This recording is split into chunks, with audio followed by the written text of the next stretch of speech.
a sterling job building the kind of ethical and strategic leadership that my husband, Madiba, embodies. I stand here before you not as a prophet,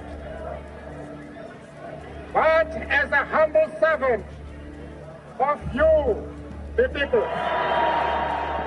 At the University of Cape Town's Nelson Mandela School of Public Governance, we are working to uphold and build on legacies left to us by Nelson Mandela and other great African leaders who fought for the values of non-racialism, non-sexism, social justice, and human dignity. At a time when there are such great challenges facing the world, unemployment, of poverty, of inequality, it is critical to rise to the challenge of recalling our history, challenging our leaders, and finding ways of building greater resilience of democratic institutions. So when you want to transform a reality, structurally change the reality, you need transformative leadership. And so it's my great pleasure to announce the launch of the Nelson Mandela School of Public Governance. The Nelson Mandela School of Public Governance is a global center of governance and leadership, attracting leaders and students from across the African continent who want to drive transformation to change lives.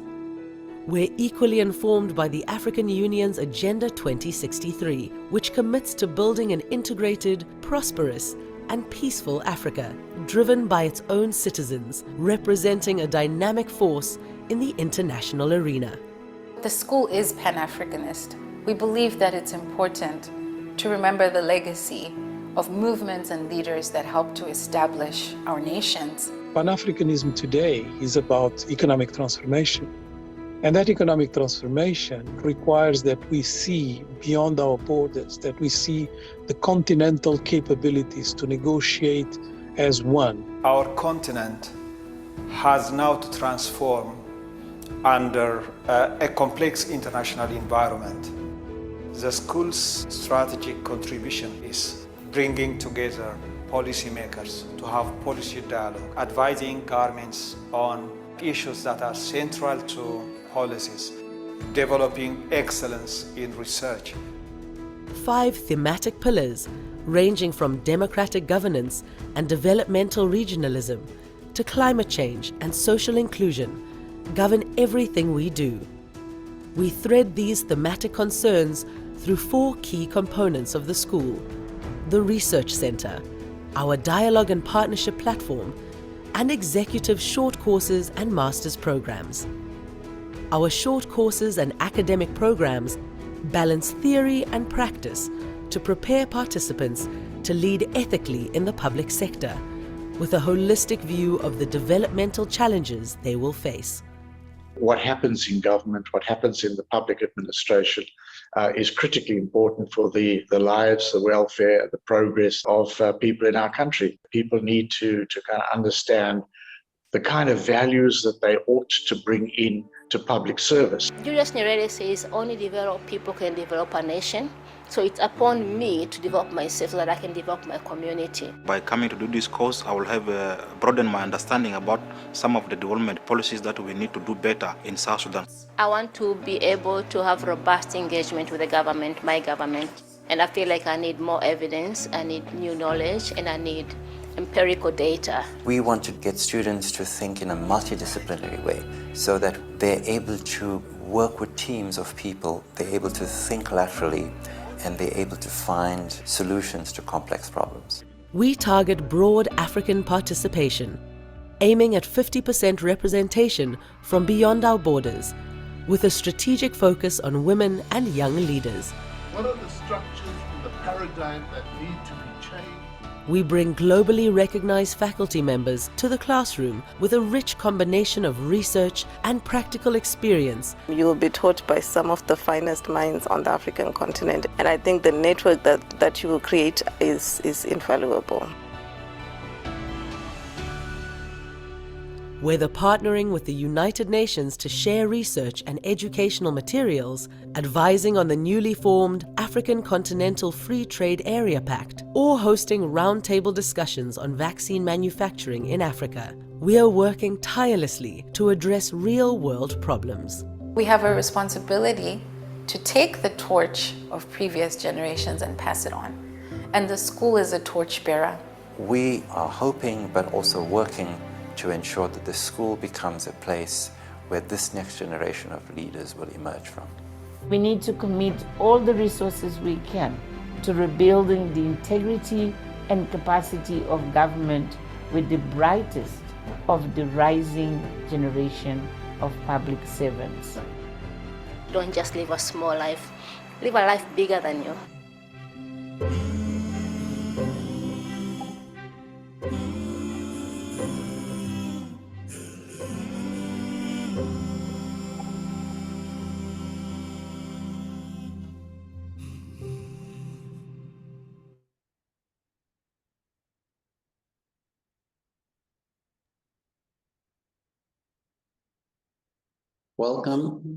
Welcome everyone to this launch of the book by Professor Stefan Dercon, titled Gambling on Development, Why Some Countries Win and Others Lose. It's really a great pleasure for me to welcome all of you to this book launch, which in my view, really makes a very compelling argument for why development is critical in many countries around the world, and why we need to be humble about sort of silver bullet explanations for why development has failed in many parts of the world. And it tries to explain to us the complexities, the nuances, and from what I've read, the intricacies of development challenges in many countries around the world, and particularly Africa. The idea of this book launch took place in a discussion I had with Stefan Dercon whilst I was on a visit there last year at Oxford University. And I was privileged to be part of a seminar that Stefan had hosted at the Blavatnik School of Government. And at the seminar, we were joined by another colleague of ours, Dr. Adeyemi Dibiulu, who's from Nigeria and played an important role in the presidency of the last government in Nigeria. I recall the conversation we had both at that seminar and subsequently over dinner with Stefan, sharing many anecdotes from his many travels around the African continent. And so I thought it was essential that we host you today, Stefan, at the Nelson Mandela School of Public Governance. We had hoped that you'd be here in person, but we're extremely happy that you still were able to join us online despite your heavy teaching schedule at Blavatnik University. Stefan is, of course, a highly accomplished academic, but he's not just an academic, he's also been very active in the field, and his book documents a large number of countries that he's traveled to across the developing world, in East Asia, Southeast Asia, South Asia, and of course, he calls his favorite continent, he calls himself an Africanist. And I was very pleased to see that, Stefan, in the preface of your book. So welcome to a fellow Africanist. And in the book, he documents his travels, but his very intricate understanding of the complexities of Africa's quest for economic development. And you'll see from his book that his travels range from Sierra Leone and Malawi to Kenya, Uganda, and Ghana.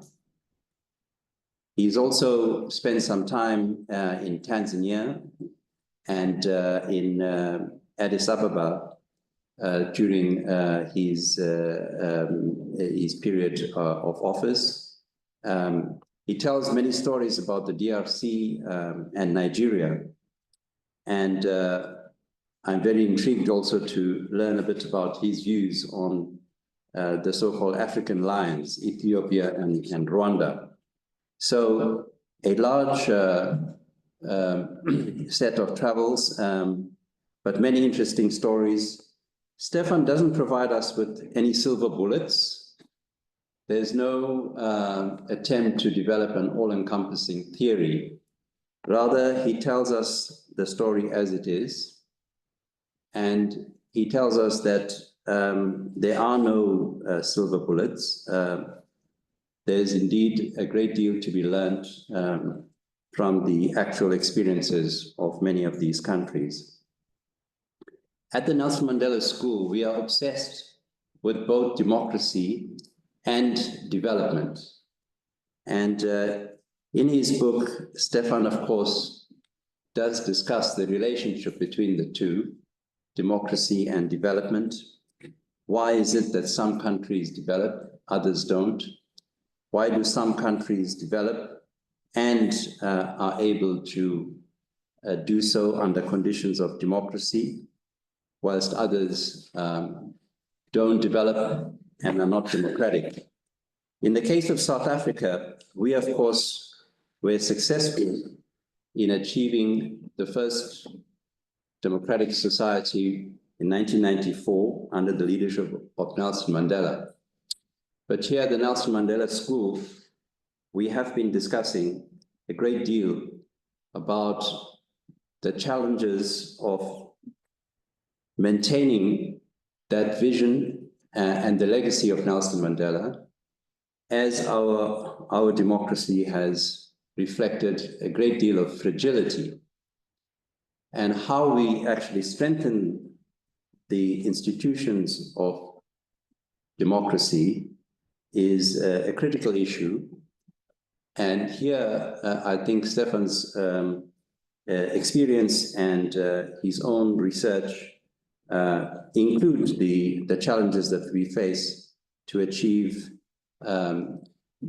both a more resilient democracy and economic development. So we're very keen to listen to you, Stefan, and discuss your views and your insights on the challenges that we face here at home.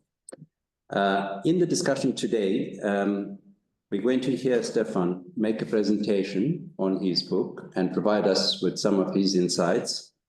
And we also have with us two other experts on the challenges of both development and democracy. Associate Professor Illan Nam hails all the way from Colgate University in the United States. She is a student and an expert on politics and development in Southeast Asia and East Asia.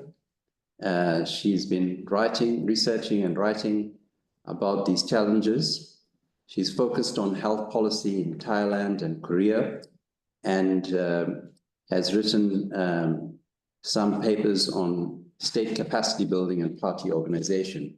And she's here with us at the Nelson Mandela School as part of the Central European University Democracy Institute global project on democracy and development. So we'd be very keen to hear her comments on your book.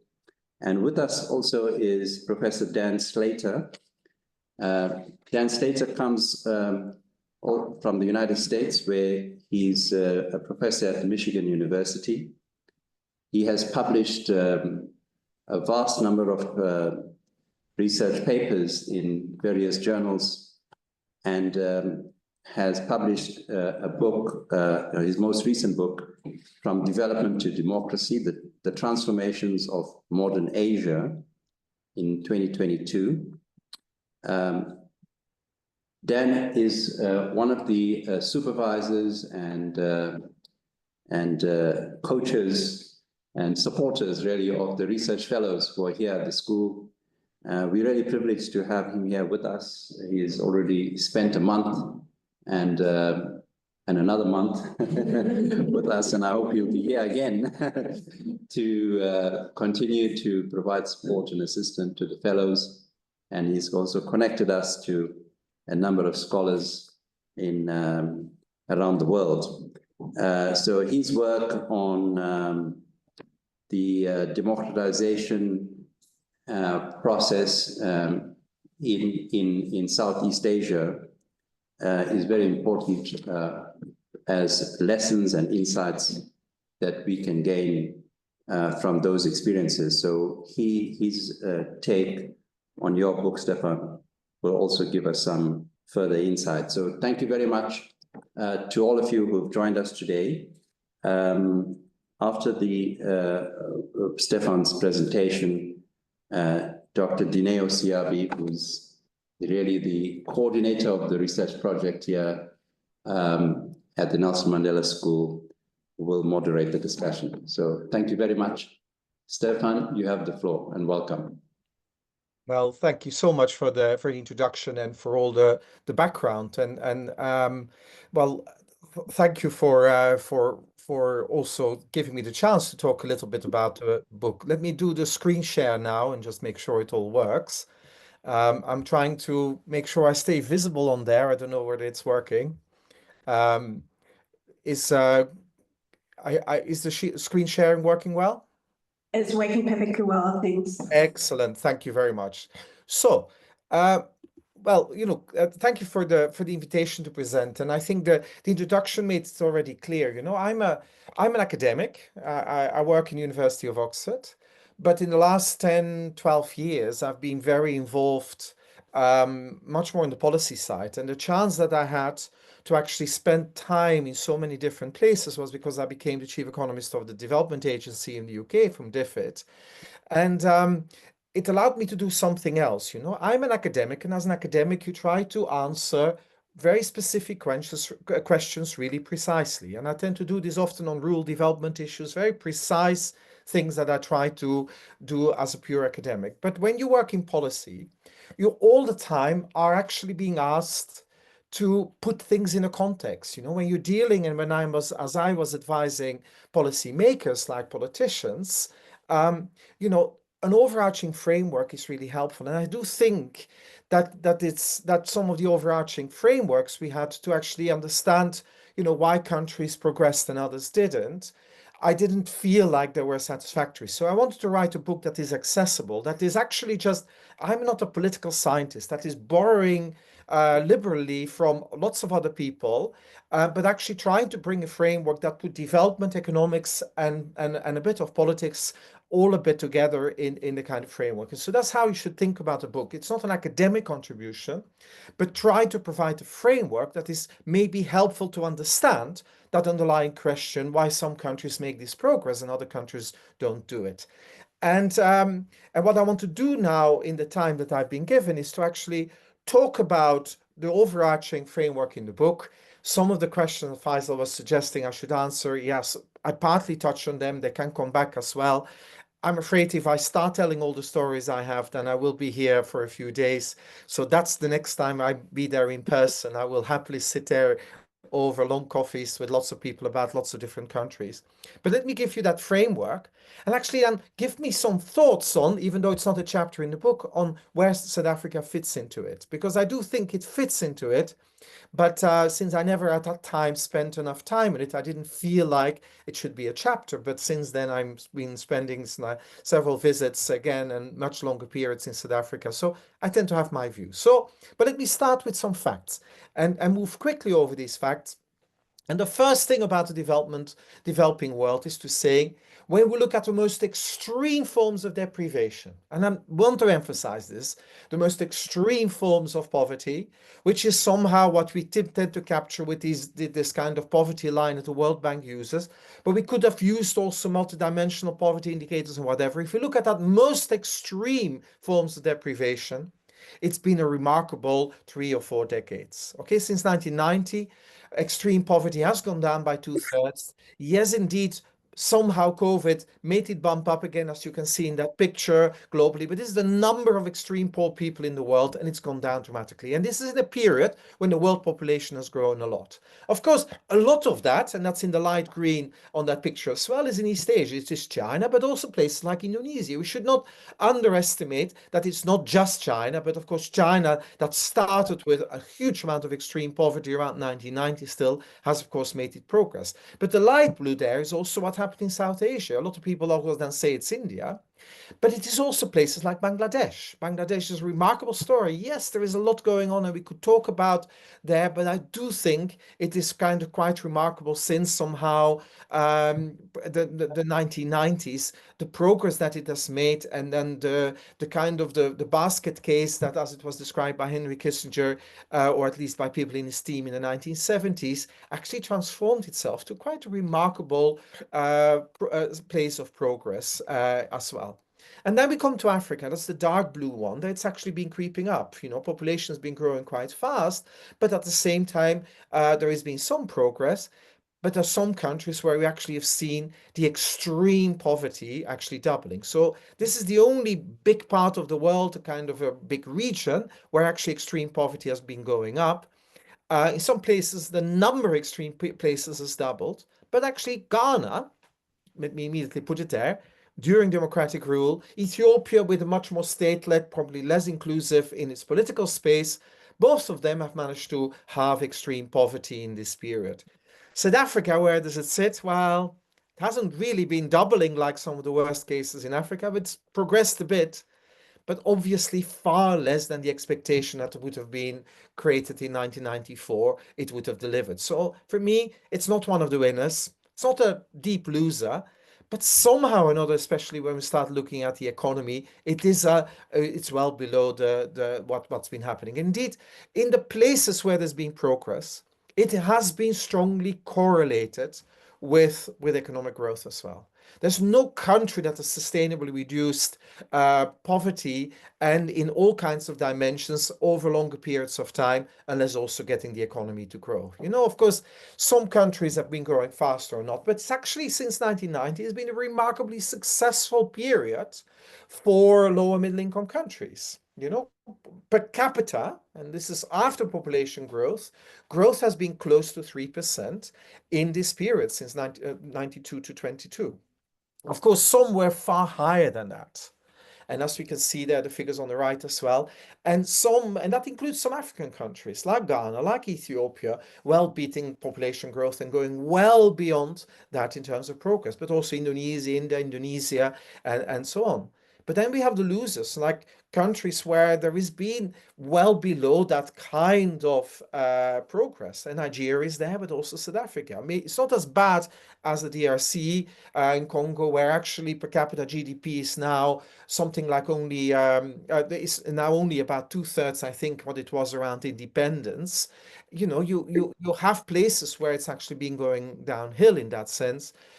I've been spending actually a lot of time in recent time also in Pakistan, so it's not just all Asian countries.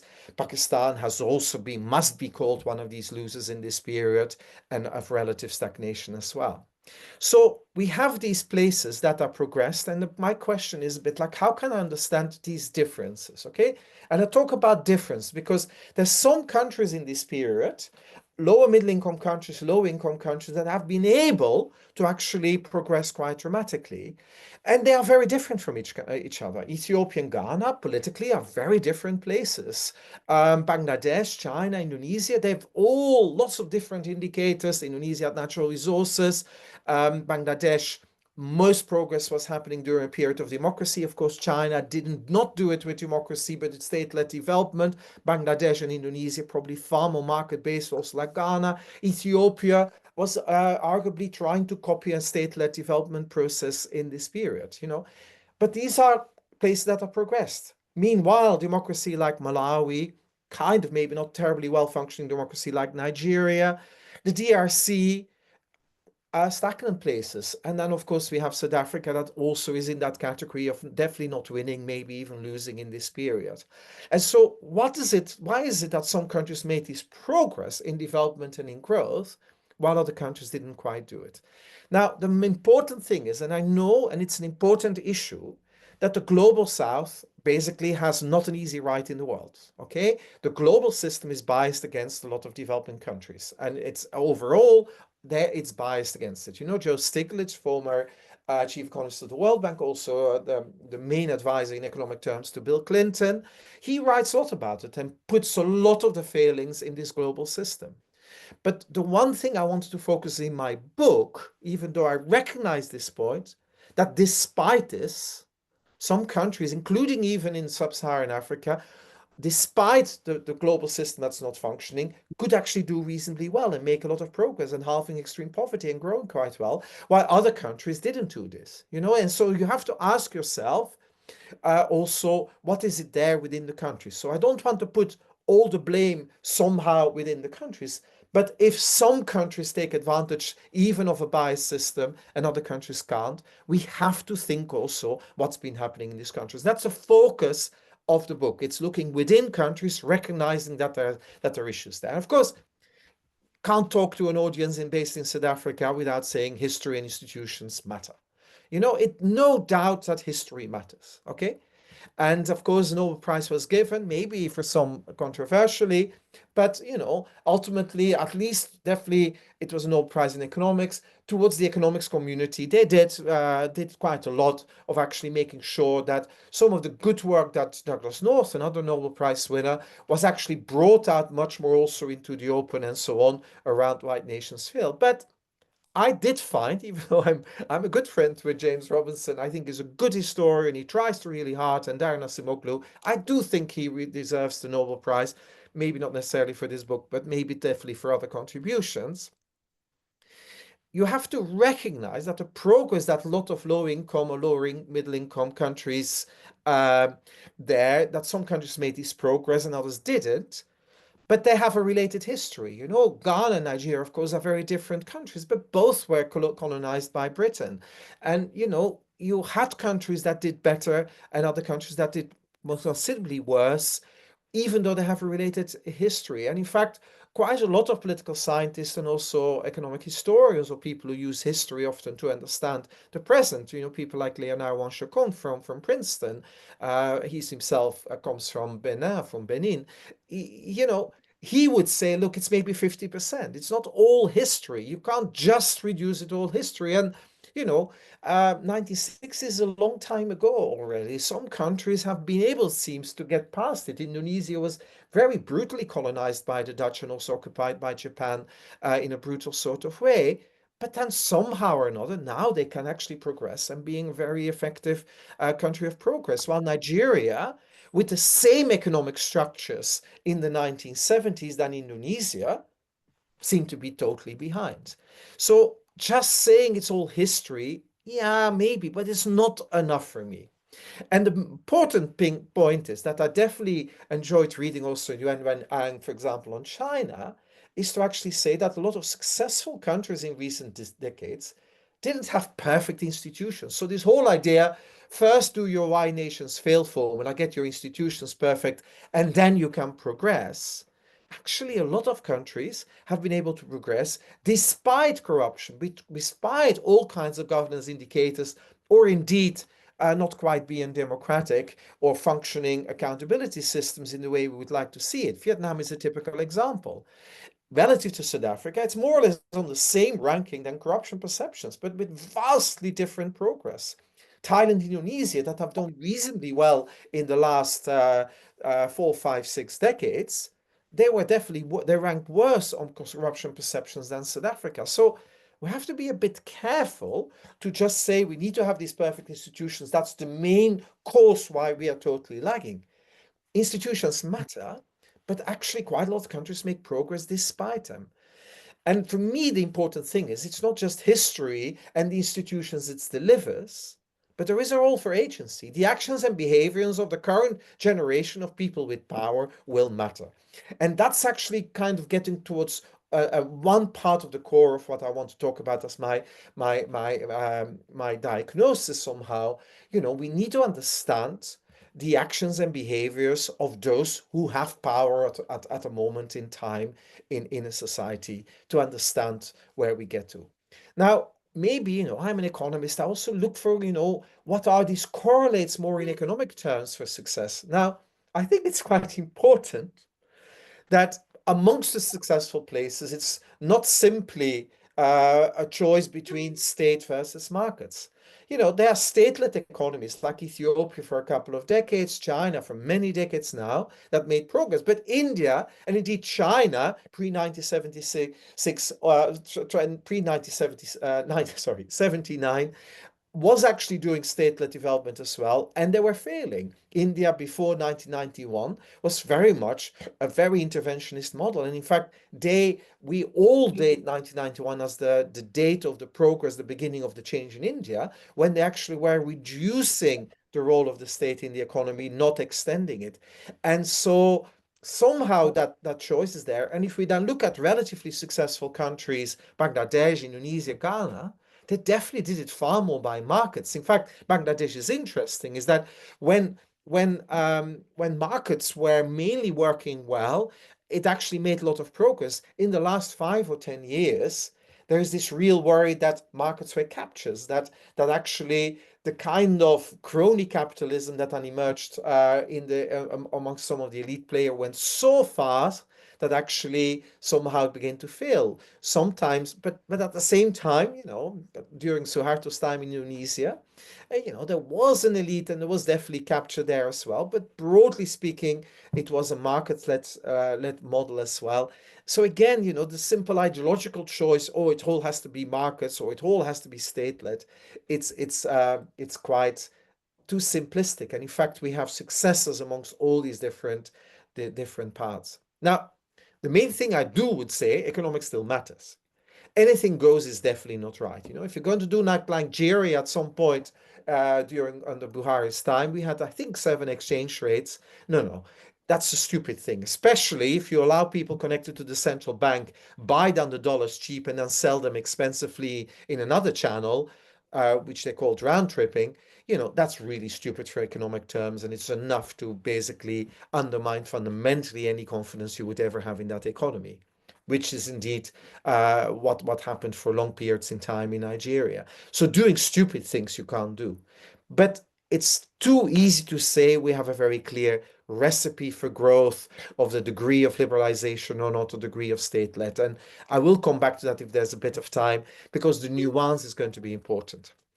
Given that I was already set up to briefly talk also about autocracy versus democracy, well, I'm very much a passionate Democrat, but unfortunately, when I look at the evidence, ever since the 19th century, the beginning of the 19th century, also if you just reduce it now since the 1960s, if you look at growth periods, 10-year spells of growth or not growth in all countries, you know, there is unfortunately no correlation between autocracy versus democracy, or put it similarly, but put it simply, on average, autocracies and democracies performed equally well. Now, it actually talks again about somehow the nuance and the detail will matter. It's not simply whether you have a democratic system or an autocratic system that you will be a route for success. One thing that makes me as an autocrat, makes me as a Democrat who doesn't like autocrats too much quite happy is is the following point, is that even though on average autocracies and democracies perform equally well, the variance among autocracies is far bigger. What it means is that some of the best performing countries are autocracies, but some of the worst ones as well. And that's a bit of the problem with an autocracy. You can't quite pick what kind of leader you have. So I'm rather happy with my democracy, even though maybe some of the biggest successes have been autocracies. You know, some of the worst ones, again, would have been autocracies as well. So there is something, of course, about democracies that we have to recognize. But again, this point that I made earlier already, governance will matter. Imperfect countries can make progress, but again, the devil will be in the detail. But it's not as simple as if there's one recipe. There's not as simple that there's one political system that will deliver it. You know, Malawi is a democracy. It's been terribly stagnant. Ghana is a reasonably functioning democracy. Actually, it's been able to grow really well. Bangladesh, during the period of democracy, probably performed best relative to even the more recent times under Sheikh Hasina, when democracy was repressed, and so on. But still, it does mean something really positive. You don't have to wait until you have the perfection of the institution, that you have the simple one recipe you can settle on for economic development or even the political system. You know, you can actually get reasonable growth across a broad set of these areas. You have actually a bit of choice in the policies as well. So why do countries not pursue reasonable development and growth policies, all of them? Why is it that some seem to be pick, like I was describing Nigeria briefly, very unreasonable policies? And for me, it comes from an understanding of what is the underlying elite bargain to actually explain this conundrum. And I like to go back to Douglas North in his book Violence and Social Order with Wallace and Weingast, also in other writing. He tends to have a definition of what he calls the natural state, but I like to extend it here. It's always helpful to think of the state in the first instance as a solution to the problem of violence. Basically, you know, getting some structure, some order. There's something Weberian, of course, going back to Max Weber, of the idea of a state as a functioning state. As one of the first principles is to try to you know, manage violence, and the state having a legitimate use of violence to actually keep stability. Yeah, so it manages this problem of violence by forming a dominant coalition that limits access to resources such as land, labor, capital, and access to valuable activities, to who can trade, who can worship, who can do education, to particular elite groups. And so think of it actually, for me, as the state, essentially as a coalition of elite groups, okay? The representation of the state at any moment in time is to, by understanding what is that coalition of elite groups and how they do it. Or put it differently, and that's the framework I use in my book. Think of a state as an elite bargain on those with power and influence. And think of them, you know, as, you know, the elite players, those people that have power and influence in a society. So not the elite in some kind of old-fashioned aristocracy or religious leaders type of thing, but actually think of the elite in a pragmatic way as those who have power and influence in the political class, the military, civil service, business elite, journalists, academics. You know, they are essentially the elite. And a state that is reasonably stable, that tends to have some form of elite bargain between all these groups. Indeed, a state as a solution to problem of violence, it's essentially sustained by some kind of coalition between elite players for peace and stability. But that deal, that elite deal, will always involve some kind of political deal, who controls the state. And I want to emphasize this here, that political deal, sometimes, you know, occasionally you have the impression, sometimes political scientists may largely focus on that. People working on political settlements often go a bit too much on that political side. But you also have the economic deal. You know, what is that underlying deal? Who will have access to resources and their distribution? And actually, that elite bargain, the political and economic deal underlying that is really important. Now, elite bargain doesn't mean that all elite players are in it. No, it's about a coalition.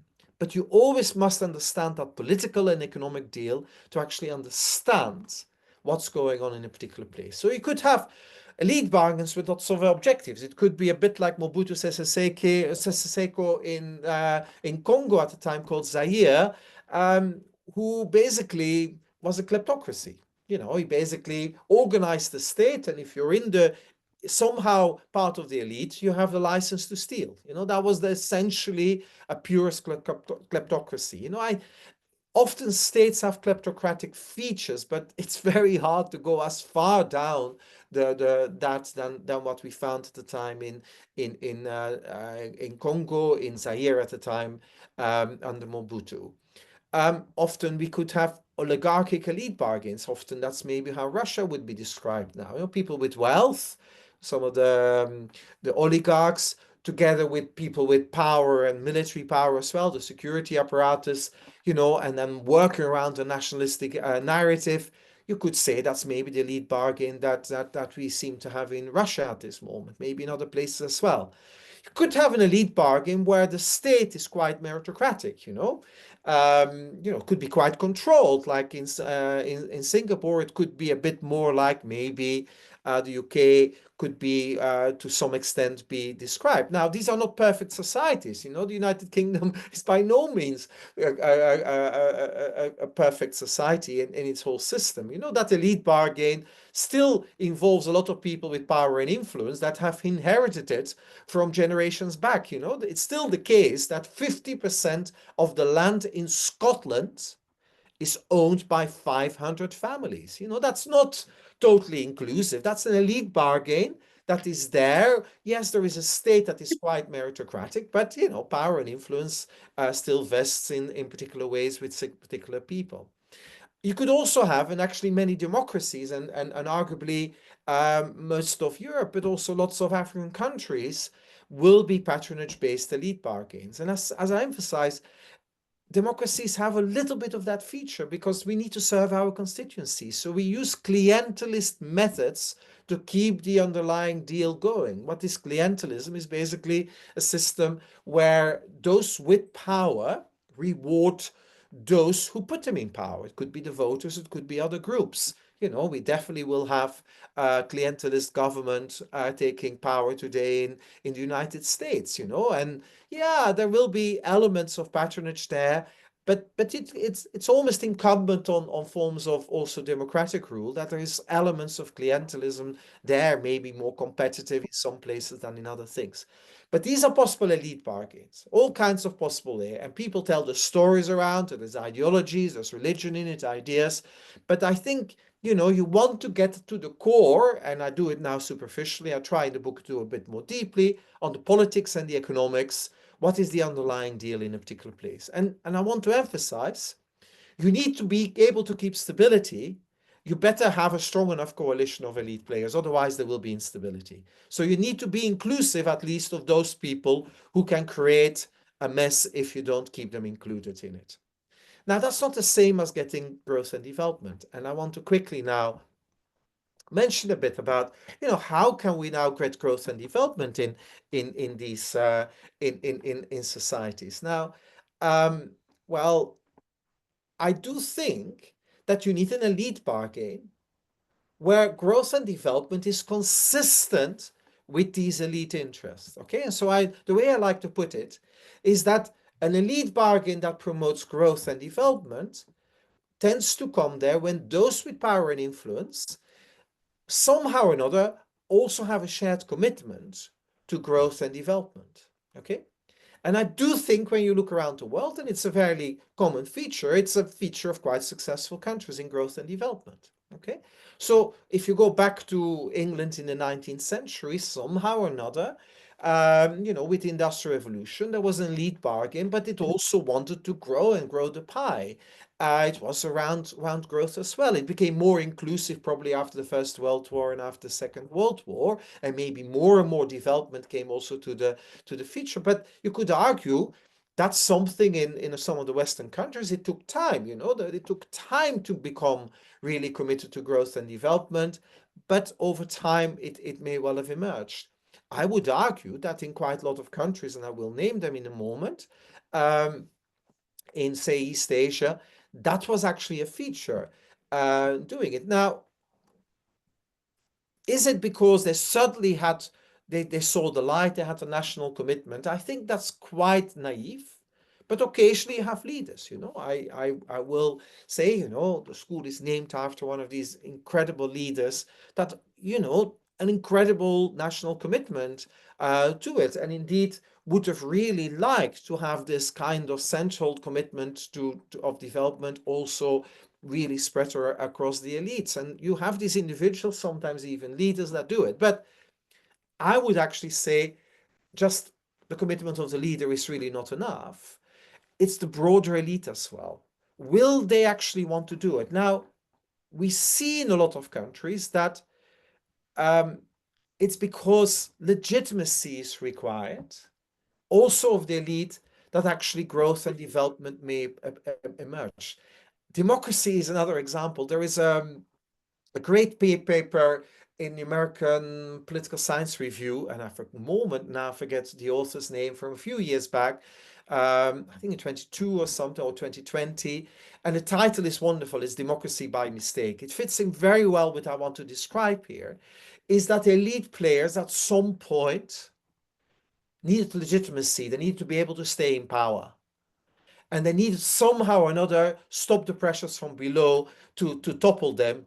So basically the argument in that paper is, if you look at, for example, in England through history, those people with power and influence had to give a little bit more franchise to people, and they thought that a little bit more and they could keep power. So this kind of democracy emerging over time, arguably by mistake, by the elite players, because they thought, well, we can keep control. And you see that as well in, say, in English history, is that actually the you know, the rural aristocracy gradually lost power to the bourgeoisie, partly by giving them more influence because they were economically more powerful, but they also got more democratic franchise over time, and that all the way until the when voting the franchise was given all the way to women as well after the Second World War. You know, after the First World War, and gradually this expansion that we actually saw of democracy emerging. But it was somehow by mistake, because it was a way of keeping power. I see this in development as well. For me, the argument I would definitely make, Meles Zenawi came from a minority, representing a minority. His democratic franchise was weak. The democratic commitment was weak. In 2005, they tried to consolidate their power to elections. They probably lost, most likely lost, and had to manipulate it. So they actually had to do it to growth and development. Now you could say, well, why don't the elite do this? Because they want to maximizing rents. Isn't that the best way to getting more money, you know, and then we can all be rich? Why don't they do this? You know, why don't they do this? Because actually it's a risky thing. As I just described already for elite, when we do it with democracy, in general, growth and development is a gamble for the elite, because growth may actually undermine the position of the incumbents. New players come in, people get educated, new business emerge, new sectors emerge, and that may actually undermine their position in society. So the status quo is much more predictable. The elite likes the status quo because it knows how to play that game. Growth is a bit of a gamble, and that was the title in my book also want to allude to. Growth and development are a bit of a gamble because you get more people that expecting a bigger role in society, and maybe it will in due course also undermine the power positions of the incumbents, whether it's in economic terms or in political terms. And I think, you know, natural resource-rich countries have a bit of a problem with that, like Nigeria. You don't have to grow to have enough money to actually keep yourself in power. And so actually the incentives for growing for the elite in Nigeria is so limited. DRC is another one. But in general, you know, you may want to keep power as it is because it is a bit risky, you know. And you could think of Ethiopia. You know, Meles Zenawi did actually choose probably a development bargain, a commitment with us. The coalition of power was very small, but they went for development and growth. They were quite successful. But the expectations of the Oromo people, a group that probably was, relatively speaking, underrepresented in political power, maybe in economic power, you know, the pressures became there, and they couldn't quite keep their legitimacy as well. And we see there arguably an element of the failure. The gamble didn't pay off in the end. I'm still quite grateful they took the gamble because there was a lot of progress in growth and development in that country as well. And if you go around countries, and I don't have the time to do it, but I would argue that legitimacy-seeking behavior from Deng Xiaoping in the late 1970s, not him alone, of course, building a coalition in the party to try to survive as the party as well, to actually go for first food security and also then growth, to actually going for that was part of that choice they made. There were other voices that said, no, let's just keep the status quo. We don't need to do these risky things. And it was risky in China as well. In 1989, Tiananmen Square was a pure reflection of the growing aspirations of a lot of young people. And they did it with violence, but they could get growth and development and definitely transformed the situation for a lot of people. 91 in India, I've mentioned already, Indonesia, in Suharto, we could talk about it, Ghana, Ethiopia. They did it all, Ghana in the 1990s, they went for it. And actually democracy was an essential part of it. And the transitions of power that we saw, again, a peaceful one in Ghana with a relatively closely fought election. The political stability that is actually in Ghana is part of that relative success story as well. But of course, there's plenty of places where it's not happening. Nigeria, I spent a lot of time in Pakistan. The elite bargain is totally stuck.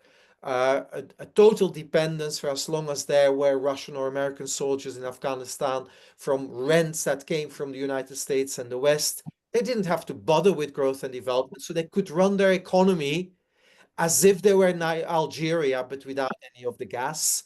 This is now changing, and this is also why I think and why I'm quite involved now, because I think they have to do something different. But we could go to Argentina or indeed Malawi or Madagascar, that flags at the bottom. There is no elite commitment, there is no development bargain, and in fact, very stagnant places for a variety of reasons. So whereas South Africa, I'm afraid it is, relatively speaking, stagnant. Let me do this very quickly. Of course, you know that it's been a low growth economy. It is now the most unequal country in the world in terms of the Gini coefficient, at least the country where we can measure it well.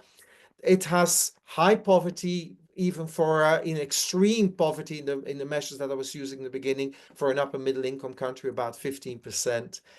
The economy feels quite stagnant, competitiveness lost, lots of bottlenecks. State effectiveness, I don't have to tell you, but the corruption perception index has drifted in the last 15 years, with fundamental structural imbalances, with wealth and ownership still hugely unequal, and also spatially with an extreme spatial exclusion across the country. So where are we then in South Africa? Well, underlying each state, as we observe it now, is an elite bargain. And my question is a bit like, what is that dominant coalition in South Africa then? What is the coalition between those with power and influence in politics, business, military, civil service, and so on? What does the deal look like? What does it imply for the behaviors? Now, I am afraid that we are quite stuck in that respect. Okay? Now, the elite bargain, of course, during apartheid was awful. It was a very restricted power coalition around race and capital, with very much clientelist, with lots of benefits for a very small wide group of people, supported by a monopoly of violence used to keep that elite bargain. Of course, the stability of the elite bargain increasingly became undermined, including through armed struggle and pressure from outside as well. And so somehow or another, we managed to get, through the actions and the courageous actions of a lot of people, get a turning point and end of apartheid. And there was a way, and that is still the amazing success story, and that actually an elite bargain where things could have turned really awful from one elite bargain to the other. We got a much broadened elite bargain, but and I don't want to say this cynically, but arguably the deal that was struck was essentially a deal between white capital and black labor, with the intention in the first instance to keep stability. Now, it was important because it could have gone so wrong in the early 1990s and late 1980s. So the fact that the deal was done, a deal for stability was there. And then over time, we saw a gradual changing of that elite bargain. Changing elite bargain that, you know, in the Zuma years, maybe more and more patronage clientelist, with the state effectiveness then probably being undermined gradually over time. At the same time, a positive find that the elite bargain became more inclusive in terms of a black middle class through opportunity, putting in that position and entering into a similar part of actually getting the benefits of that elite coalition. But, you know, with huge inequality, a lot of people still being left behind. And I would argue that South Africa never had a development bargain. You know, it was probably really hard in 94 and the years before to strike that. The best we could do was a transition, a democratic transition, where there's an elite bargain for stability, but it was not for growth and development. So again, you know, this is not a criticism of any of the people there, although I had once an incredibly insightful debate, and we didn't quite get out of it, with Trevor Manuel around this, because I was once giving a talk like this and suddenly I saw him in the audience. So we had several hours afterwards. But yeah, maybe it was the best that could be done. But, you know, what we then see, though, the fact that the development bargain, putting growth and development central to that elite bargain, and I put both the words there, growth and development central, you know, somehow the growth stayed elusive. The growth per capita has been quite small, and we have continued spatial exclusion, high inequality, of course. Maybe there is an element of maybe a bit of a change of color there and on the top end and as well, but it's still a hugely unequal society.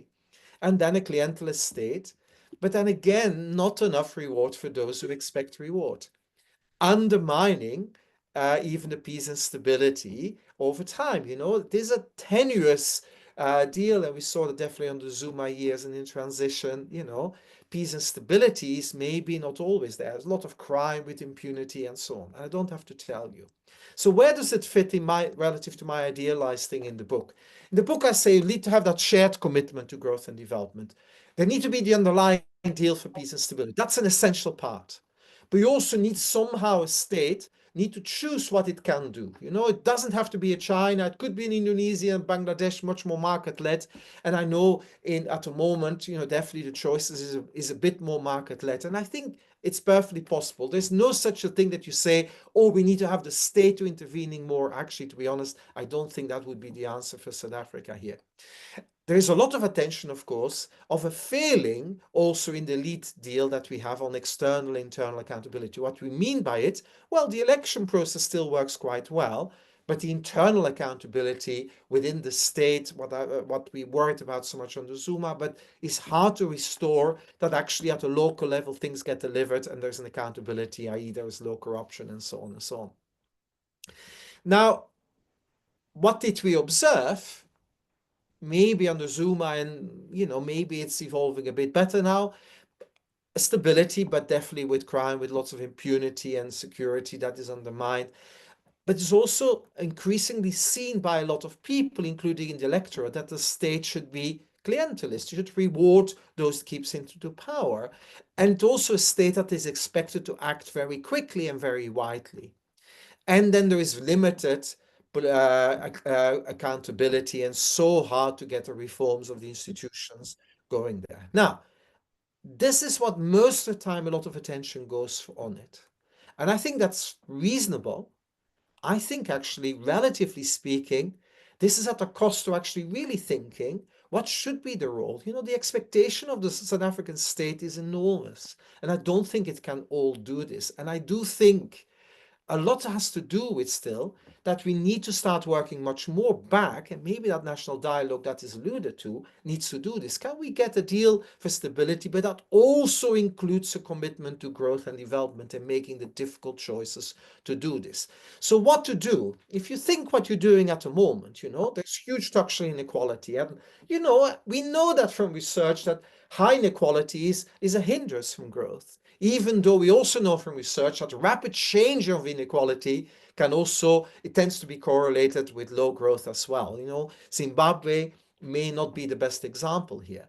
But in South Africa, we do a very gradualist thing. We do a bit of assets, human capital accumulation. We think education is the main route. Redistributive transfers, they're quite good. And then we do active labor market policies, positive discrimination.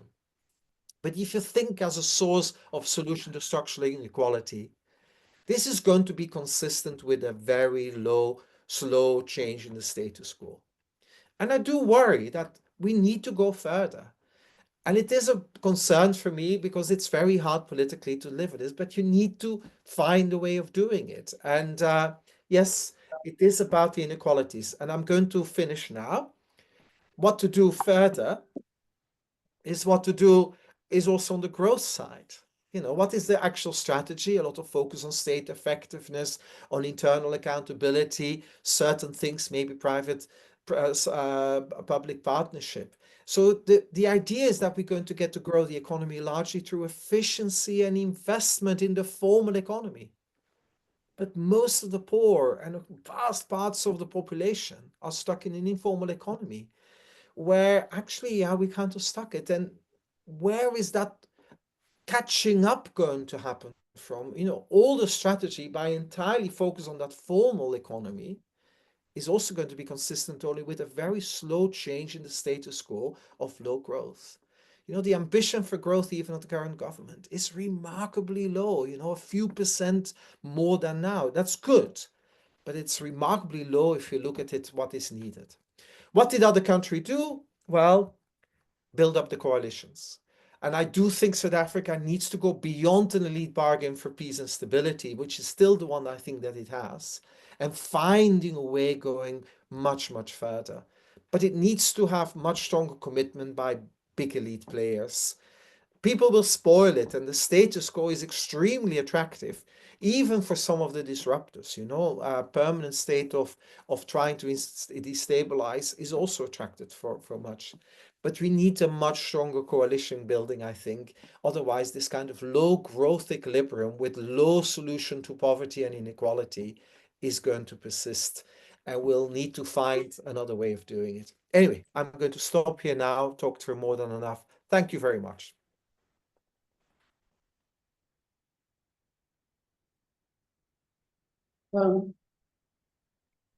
Thank you very much, Stefan, for that insightful presentation, which just showed us that in looking at the problem of development or growth and development, we need to go beyond the answers provided by politics and economics, but we also need to look at the coalitions between the state and the various elites in the country, or the ones with power and influence. I'm not going to say much more because we're going to run out of time, and we want to provide some time to the discussions and for questions from the floor. So I'm going to hand over to Dan. Illan's first. Illan, okay. Either way. Yeah, thank you so much for this. I read through the book. It was a very insightful, entertaining read, interspersed with dollops of gossip. I have to confess that as soon as you started speaking about the Minister of DILD, the International Development Institution in the UK that you were the chief economist for, I immediately looked up the minister to try to figure out who exactly you're advising. This was a wise book. I mean, I think you give us a lot of insights to take away. Development can be incremental. As you say, it involves working along the grain, making gradual progress, but this is something to be cheered. It doesn't necessarily have to look like a miracle. Slower change is also meaningful, and it delivers real progress to citizens.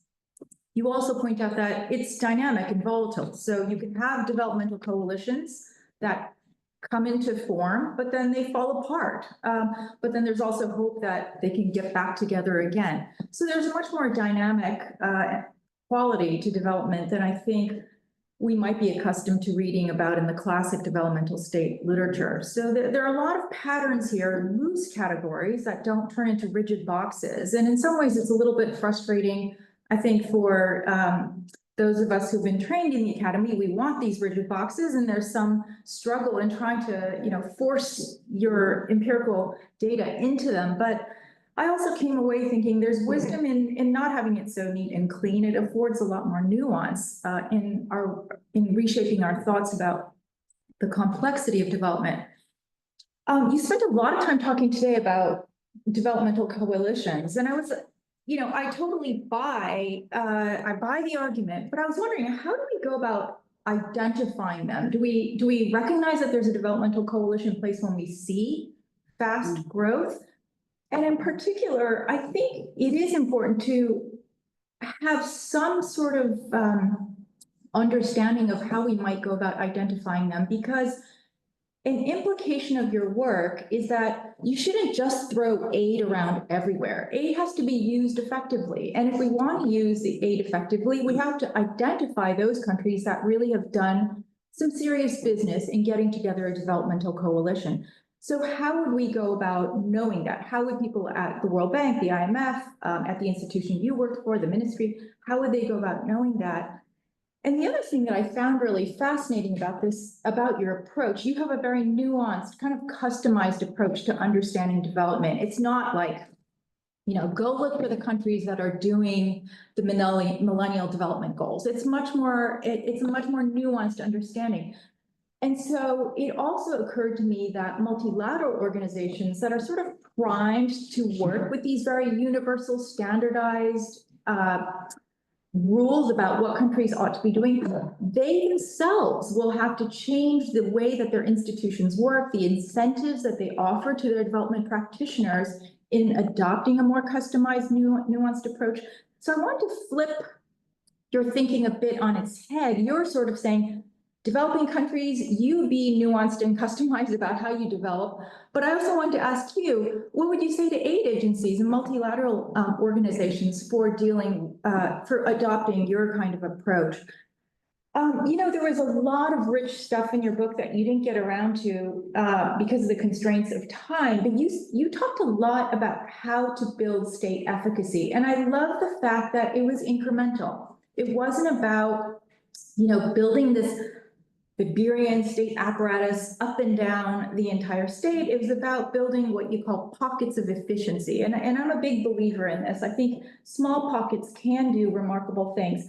But I wanted to ask you, how do you go about building these pockets? You made some allusions that, there's historical inheritance that make it easier in some countries. The IMF, World Bank, those kinds of agencies can do their part to incentivize it.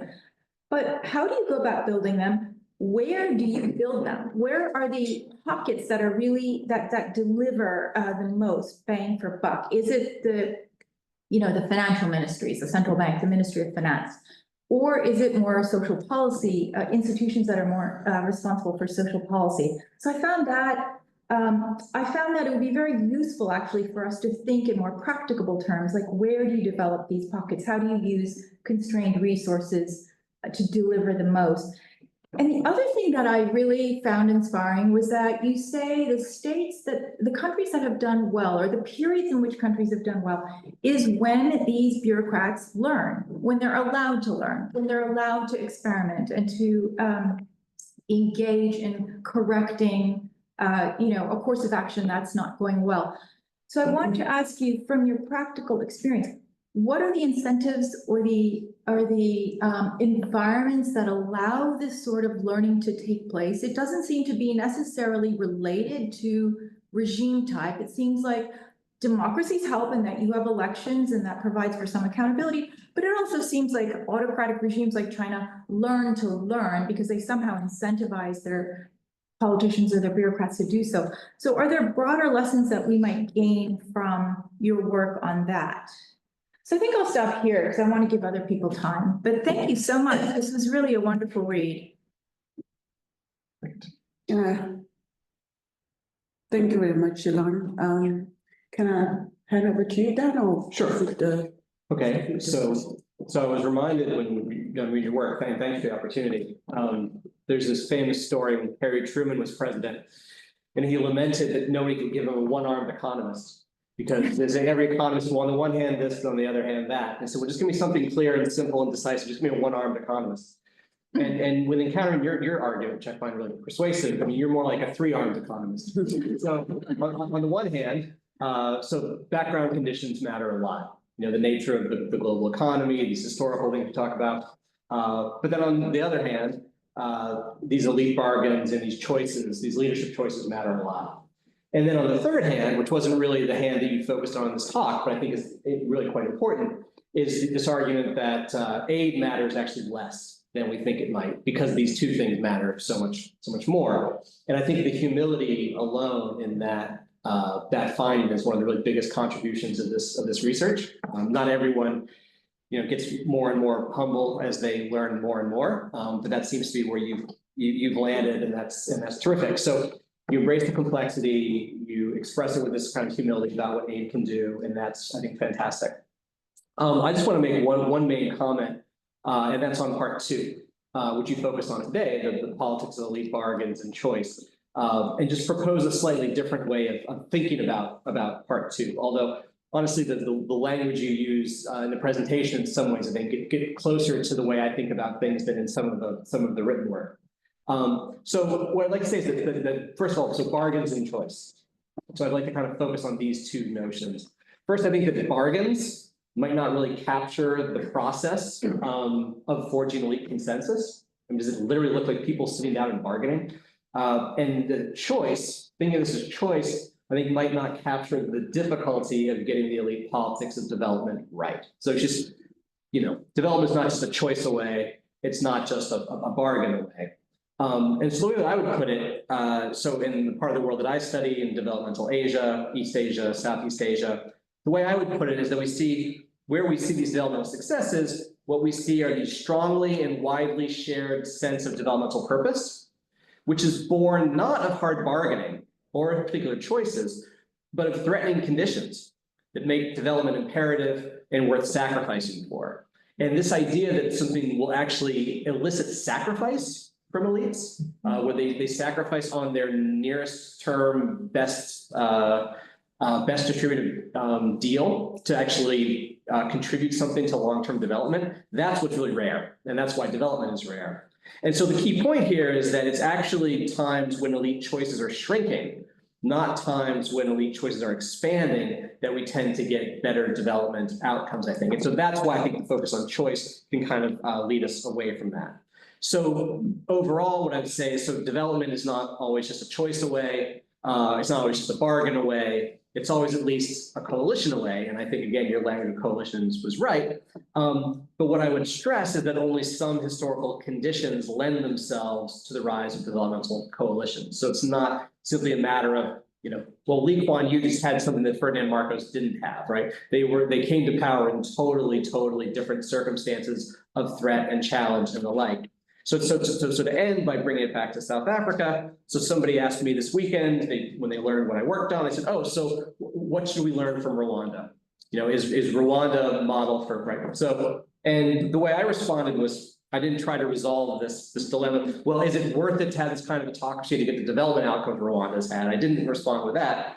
But the way I responded was to say, if South Africa imposed autocracy, it would look nothing at all like Rwanda, because the raw material for the kind of developmental coalition we have in Rwanda is historically absent. So the missing piece is not autocracy, right? It's other things about the coalition, but it's also not just a matter of a different choice, a different bargain per se. So that's sort of how I came away from your work, but I find it, you know, extremely persuasive. Congratulations on the book, and really kudos to you for bringing all this policy experience into the conversation. Thanks, Dan. So Stefan, we have some questions. I see some hands up online, but would you like to respond to Illan and Dan? Quick responses before we open up the floor. So, look, let me start actually with Dan, and I just appreciate the comment. And maybe, you know, it's like, since, you know, it takes a long time between writing the words and the book coming out of print, coming into print and people reading it, I definitely evolved from it. You know, I evolved it. Why I like to call it a choice is actually, I was very struck at some point when presenting it with a number of African finance ministers, and we had Donald Kaberuka, of course, finance minister in Rwanda, and later the president of the African Development Bank, he was berating his other finance minister and saying, look, you have a choice, growth in Africa is a choice. And it's a kind of an interesting thing, because I do think in that sense where I use the word choice is Malawi actually has a choice. It could do better within it. But at the same time, for this kind of deep, sustained, longer term thing, I take entirely what you described there about when they need to seek legitimacy or when they feel under threat, that you actually get more chance that actually the kind of developmental outcomes seem to be coming about, because that's when an elite feels under threat and they need to think of something to keep in power.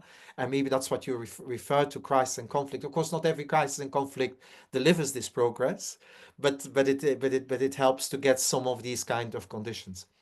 And on the bargain, this is the typical thing, forgive me, I'm still an economist and we like equilibrium. We're not very good at telling you how you get to that equilibrium. And I totally take your point, how you actually form the whole thing. And it is in the way the frameworks are thinking about. So I take your points entirely, and it's really helpful. I don't want to say a huge amount. You had some really good insights on the other points just earlier in terms of the, you asked me on the how I would identify the coalitions and so on. So it's a really good question. It's the kind of standard thing. The multilaterals, they keep on asking me all the time, look, how do I use this? Because I want my indicators and thing. And if I want to make it a little bit more agency-based, people forming coalitions and so on, I'm also like to think living in a world with multiple equilibria, multiple outcomes possible.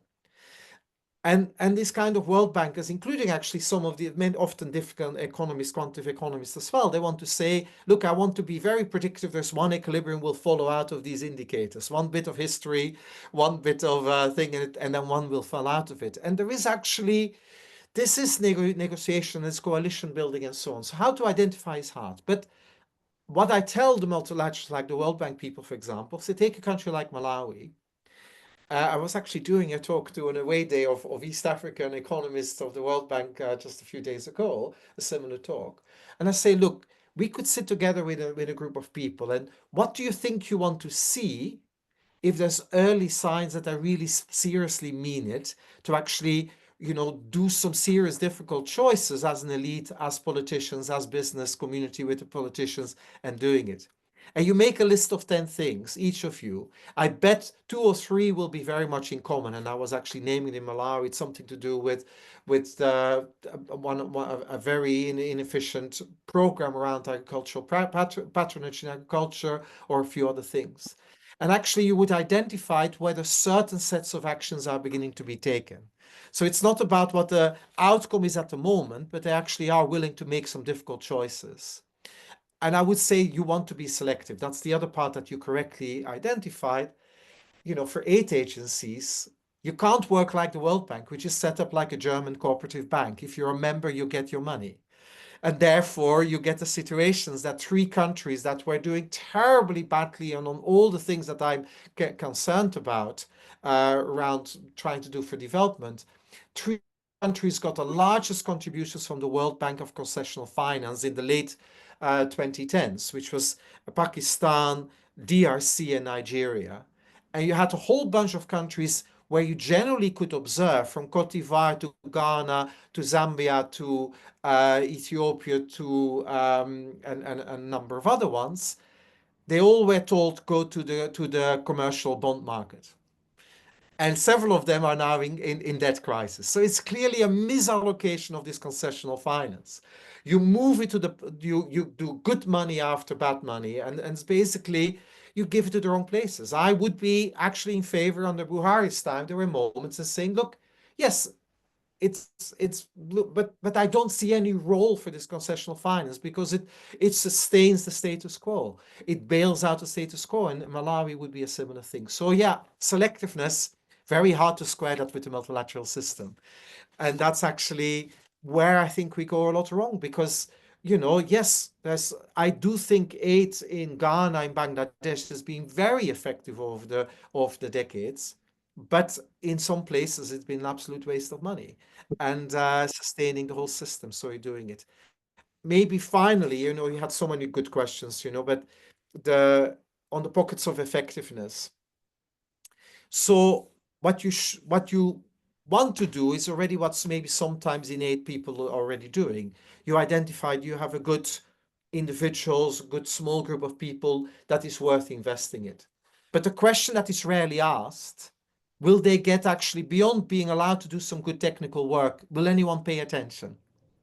Will anyone in the system block it? I've been spending my last year, for my sins, I am now actually, it seems to be the main economic advisor of the Pakistani Prime Minister. It sounds difficult and fairly impossible, and there's a lot of stuff there. Working a lot with the bureaucrats, and I spent most of my time trying to get the bureaucrats on board. And they were generally, there was a meeting last Friday, generally saying, look, we feel we have buy-in with all the things that is being proposed. I'm not proposing anything, they are. So the bureaucrats are one of these forces that can block anything. And so the first thing is to make sure you get them on board. Find a way of working with them and getting them to buy, even it's intellectual persuasion, also incentive-wise. But again, having them technocratically empowered when the political deal is such or the economic deal is such they can't make any progress, you can't do it. So, yeah, so I think the sequence is a bit what you alluded to. Some countries, you know, you need to have that underlying commitment to make some of the difficult things in the political business community type of space, sometimes military as well in Pakistan. And then, you know, you can invest in these bureaucrats because then you need them. Without them, you can't do it. There's nothing you can achieve then without them being on board. But somehow you need that commitment and you need to bring them in the tent as well. So investment in pocket of effectiveness when there's none of that commitment is quite useless. So you are thinking there of a bit of a sequencing. Anyway, and thank you on the to come back to Dan. Thank you, Dan, for mentioning Truman. I'm actually writing something where that's the first paragraph on the get me and basically when I work in any place, you can't be as nuanced as I am. I have to be one-armed and I have to actually being quite firm. There's no point giving the academics two-armed or three-armed. It may be the truth, but then at some point you need to be propositional. And this is, for example, to come back to the multilateral, I'll say, you have to change your model or you're going to keep on wasting your time. And you have to tell them that. And it's an interesting thing, a very difficult conversation. I've given more talks, and it must be about 30 by now, to teams of the IMF and the World Bank than any other talks I've given. Probably about more than 30 talks. I must have addressed if I add up the number of audience in the World Bank, about 8,000 people working in the World Bank. From below, they all sense that this is something talking to them. This is what I feel like, you know, but on the top, the whole system is totally stuck. You know, in Madagascar, they were telling me, we wish we could spend less money. We wish, the same, the European Union people similarly, we wish we had less money to spend. But the system is so broke in that sense that we're spending money in the wrong places because of all kinds of reasons, and then we need to change. I'm going to stop now. There's so much more to be said, but thank you. Thank you so much for these comments. Thank you, Stefan. We have one question online from Fred. Fred, you can go ahead. Hello, Stefan. Thank you for that. My name is Fred Amonya, and I teach public investment on complex systems. So, Stefan, mine comes from a background of social physics. That means I have a problem with equilibria floated around. All right.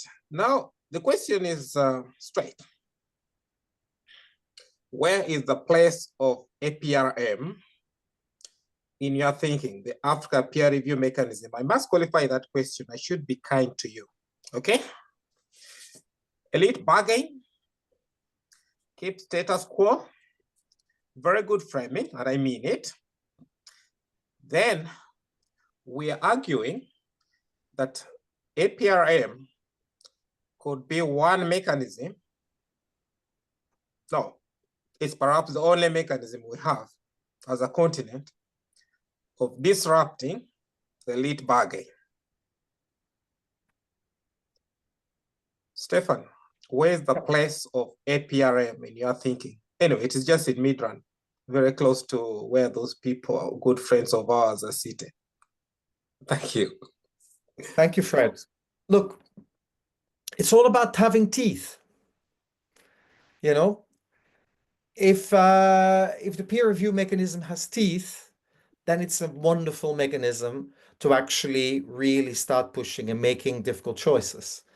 Of course, my problem is with any outside mechanism, and this is, of course, coming from within Africa, and I have already more sympathy with it than any conditionality coming from an IMF, because I think I find it much harder to deal with the ideas of outside conditions being imposed. For anything to be sustainable, you have to have full buying domestically.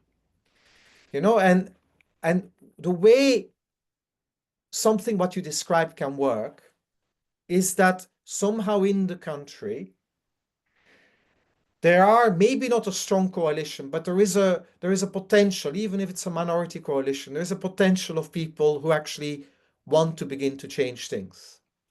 And to be honest, I meet in every bureaucracy in Africa or in South Asia where I work, I find in every government there's always someone, a few people, sometimes more, sometimes fewer, who generally want to make these choices that I think are necessary for progress in growth and progress for development. But in many places, they don't have the power, they don't have the control. I think an African peer mechanism, to the extent that it can strengthen these people, it can function. Okay.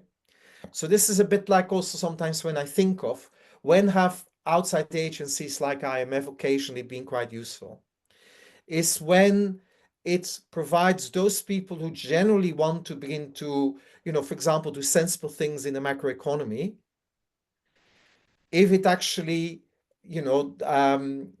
if these people get empowered because they manage to get,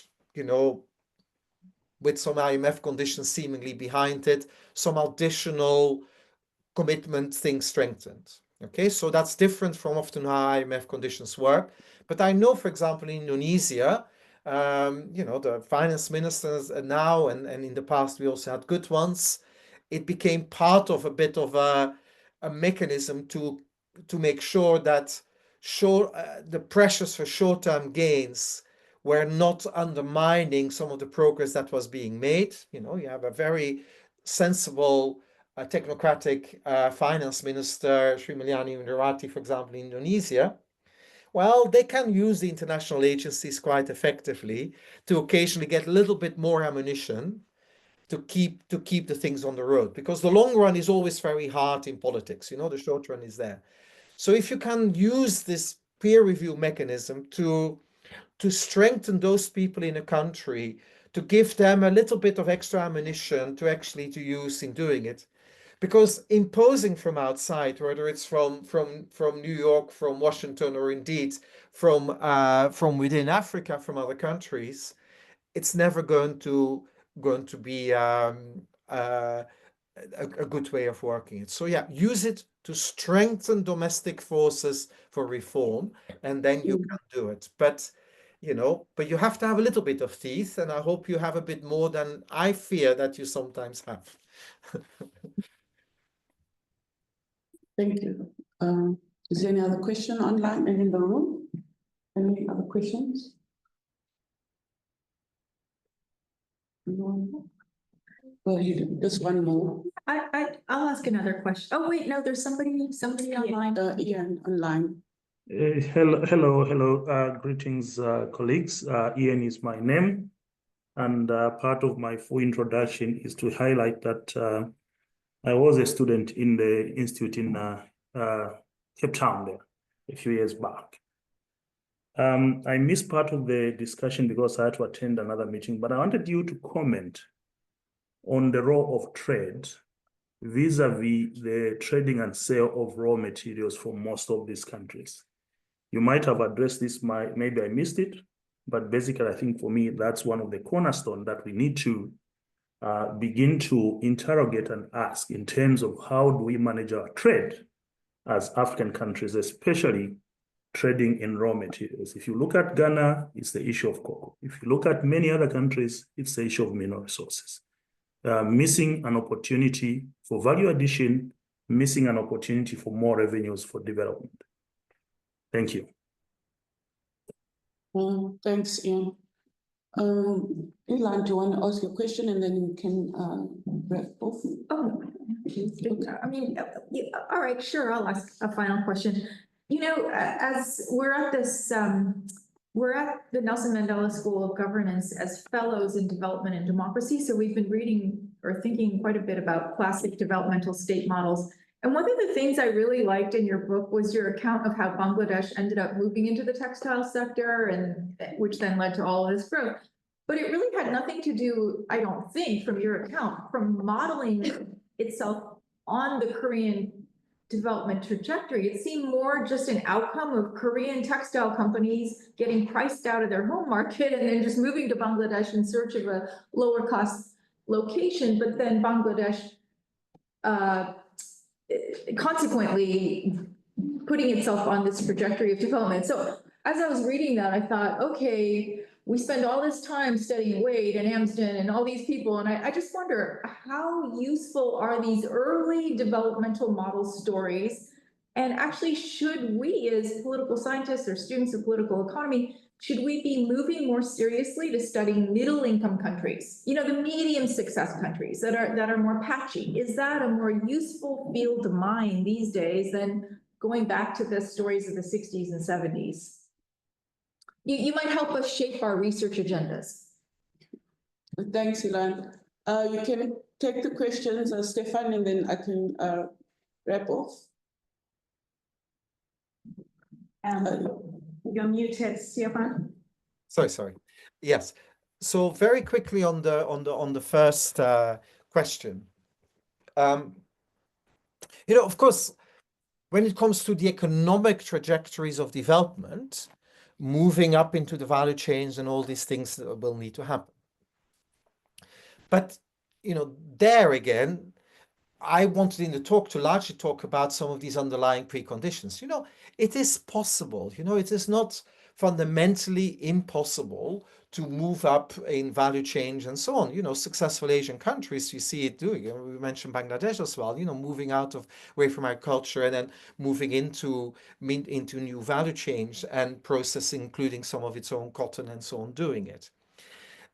The problem is that even though as an economist, I can write to you and explain to you the structural transformation models and the conceptual things, I do need something from people like Dan and Illan, from political scientists and from understanding, actually, well, why would these things come about? You know, why would these, okay, forgive me the word now, choices, but what drives that these actually are being made? And you know, this is the important part of it. You know, there's I work a lot in Uganda now with people who are linked to the president, and they keep on saying value addition, but actually underlying it is the rest of an elite bargain of a political economy situation there that's saying, yeah, but we're going to do it, but it has to be these two firms and that are connected to the military that have to benefit, and all kind of the other constraints from the local political economy that actually says, well, you're not going to succeed. And I will repeat what I said in the talk. You know, Indonesia versus Nigeria are always fascinating things. Of course, different histories and all kinds of aspects that are somewhat different, but remarkable similarities in economic structures in the 1970s. And just seeing that one managed to emerge in another direction with all kinds of value addition and changing in structural transformation, and the other one didn't, Nigeria didn't, is then quite helpful. And yeah, so it's an important thing.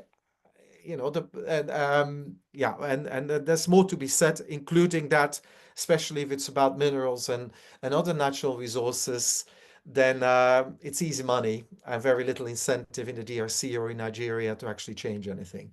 And it does need proactive willingness to do it. But the second question, and thank you for that, Illan, your question is very well appreciated.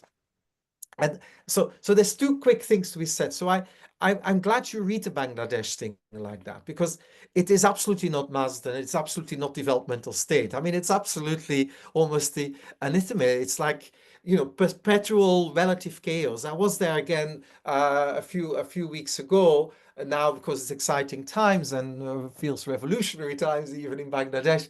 But it's an interesting thing that they want to say, look, we did get very far and we largely muddled through it. You know, there's nothing like developmental state action. It's all muddling through. You could have Mushtaq Khan writing a little bit about it and wanting to talk a lot more about as if the industrial policy was a lot, but it's very few things that the government really did.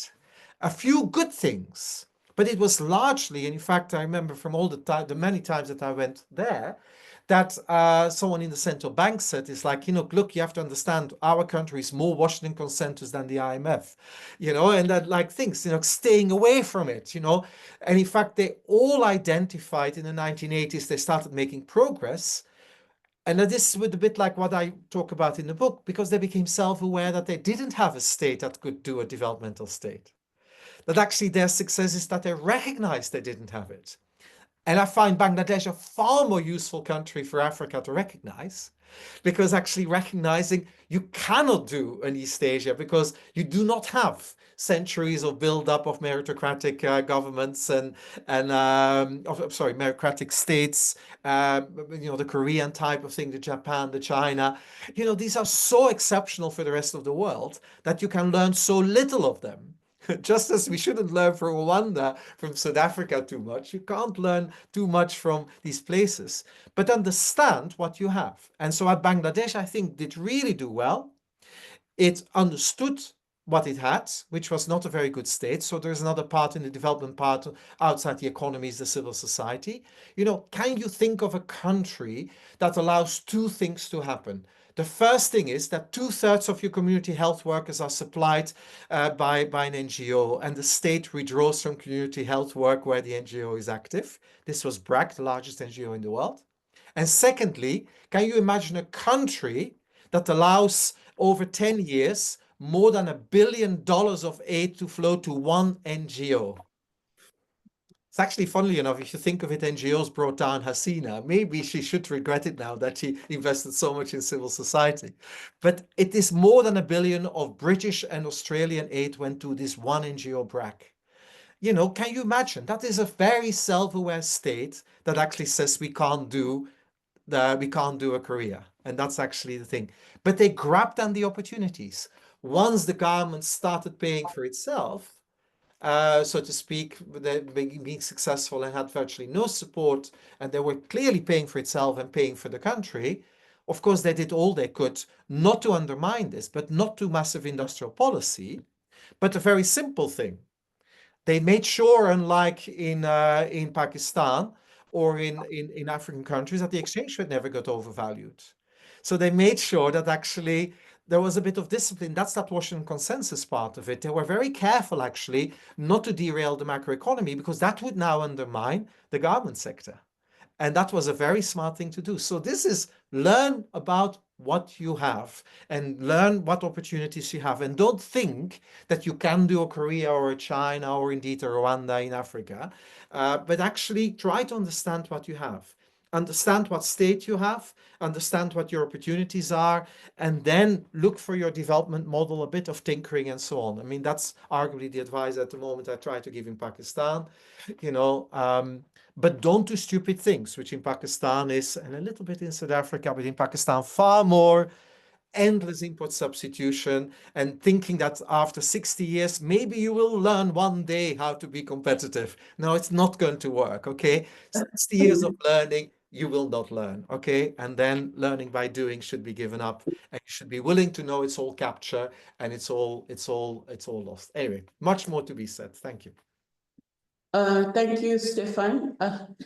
We've run out of time. I want to say thank you to Stefan, Illan, and Dan for such an insightful conversation. And I think we ended on a very good note with Stefan telling us in terms of Africa, we should learn about what we have and what is possible for us, and also the importance of learning by doing.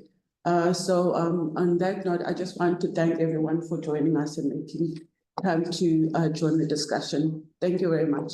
Bye.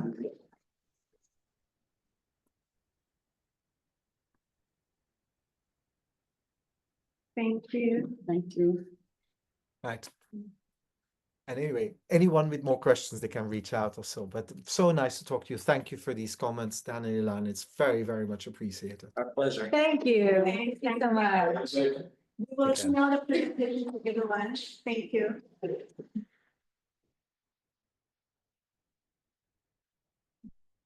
Thanks, everybody. Thanks, everyone. Katrina. Thank you. At ease. Sometimes I feel like